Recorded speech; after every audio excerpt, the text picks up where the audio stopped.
I tako vam se Isus rodi daleko, duboko u Hercegovini.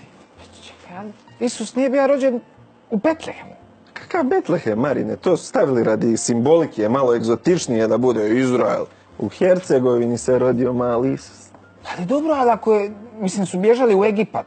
Pa nije baš Egipat blizu Hercegovine. Ma to vidi, uzeli su Egipat zato jer u Egiptu imaju piramide koji u Bosni, u visokom. Oni su zapravo išli u visoko gore. Gore se bježali sakriti. Ali Jozo, Isus se krstio u rijeci Jordan, to je neosporno. To piše. Jordan, piše Jordan. Jordan je zapravo onaj košarkaš, Jordan. A rijeka ta u kojoj se Isus krstio, to je Trebižet. Znaš, rijeka Trebižet.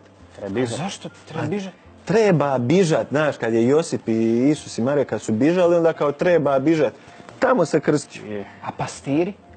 Pa u Hercegovini ovaca koliko hoćeš, i tako da doli pastira, ako ih ima, doli ima. A magarci?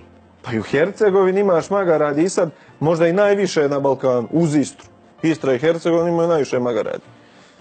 Ali kraljevi sigurno nisu došli u Hercegovinu.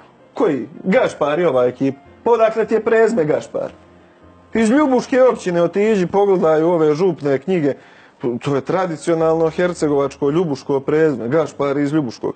Znaš, čovjek mu prvi došao donija dar. Zlata mu donija. Šta će mu donijeti? Šta će donijeti? Evo, jel u Bibliji se još spominje gorući grm? Koje je boje gorući grm? Koje bi trebao biti? Crvenkaste. Crvenkaste i ne izgara. U Ljubuškoj općini imaš selo Crveni grm. Pa potom je dobilo ime. Razumiješ? I to selo nikad ne izgara. Uvijek u njemu, znaš, uvijek kuva nešto, ali ne izgara. Pa di je Nazaret? Nazaret, pa u Međugorju. Pa zašto se Gospod tamo ukazuje? Pa dolazi i kući.